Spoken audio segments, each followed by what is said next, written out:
The U.S. could default on its debt this summer if Congress doesn't raise or suspend the debt limit. That's according to a report released by the Congressional Budget Office. The country hit its $31.4 trillion debt limit last month.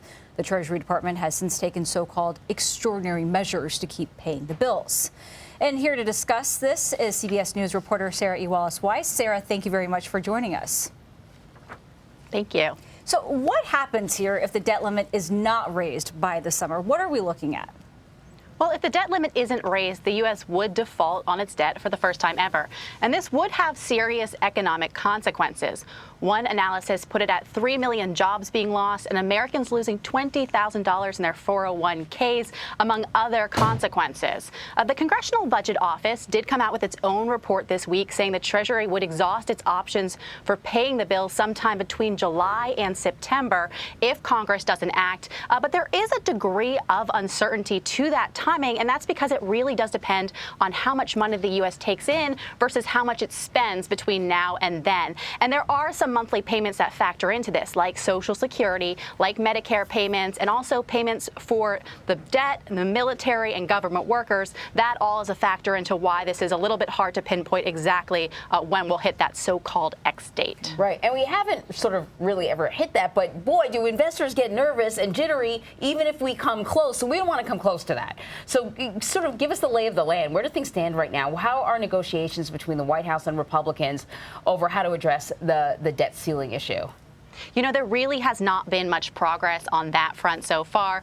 President Biden did take his messaging on that front on the road yesterday with a speech in Maryland where he said Republicans in the House are taking the economy hostage over the full faith and credit of the United States. Those are not exactly the words of someone who's willing to negotiate, but he also said he would not allow the country to default. Republican leaders, meanwhile, have called for spending cuts, but it's still not clear exactly where they're eyeing those, apart from Speaker McCarthy saying that Medicare and Social Security cuts were off the table, as we saw, of course, also acknowledged by other Republicans during President Biden's State of the Union address. And Sarah, President Biden says that Republicans' proposed policies, in effect, would add $3 trillion to the national debt.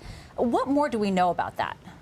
You know, President Biden has been essentially trying to turn the table on Republicans who have been blaming Democrats' spending for the national debt. And keep in mind, the debt has been built up under both Democrats and Republicans. But the president is pointing at some proposals by Republicans. For instance, their first bill they voted on in the House after taking the majority would have repealed that new IRS funding. The Congressional Budget Office said that would add $114 billion to the debt. Republicans have also called for extending some of the provisions in President Trump's tax law that are set to expire in 2025. And the Congressional Budget Office estimates those would cost $2.2 trillion.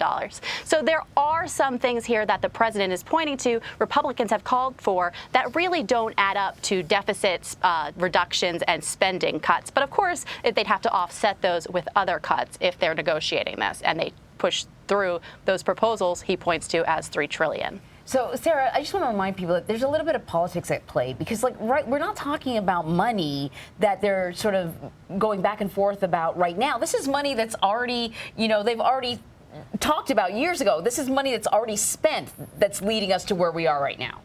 Exactly. No, this is the ability to pay the bills. The money has already been spent. It's essentially paying what is already out the door and owed. Yeah. But with that said, the White House also has its budget for this year coming out. They're expecting that to come out in March 9th. And at the same time, the president is pressuring Republicans to also release their proposal. He wants to be able to point out where they would propose those cuts be made if they're calling for spending cuts. And the budget typically for the president highlights some of their priorities for the next year. But he said in his speech yesterday that his budget for this year would lower costs while also cutting the deficit by $2 trillion over 10 years. Of course, the devil is in the details on that front once we see it. Isn't that the truth? Yeah, on that note, the CBO also said annual U.S. budget deficits will average $2 trillion between 2024 and 2033. What are the concerns surrounding all of this? You know, this is significant because the Congressional Budget Office currently estimates that the U.S. will add $19 trillion in debt over the next 10 years. And part of this increase is because of mandatory spending, things like Social Security. But their estimate that was released this week is up $3 trillion from their last estimate. And this year, the deficit is projected to be $1.3 trillion. The deficit is the difference between what the government spends versus what it takes in revenue. And that is projected to continually grow to about $2 trillion on average per year over the next decade. So that adds up to quite a good bit of money in the future should this issue not be addressed. All right, Sarah, thank you very much. Thank you.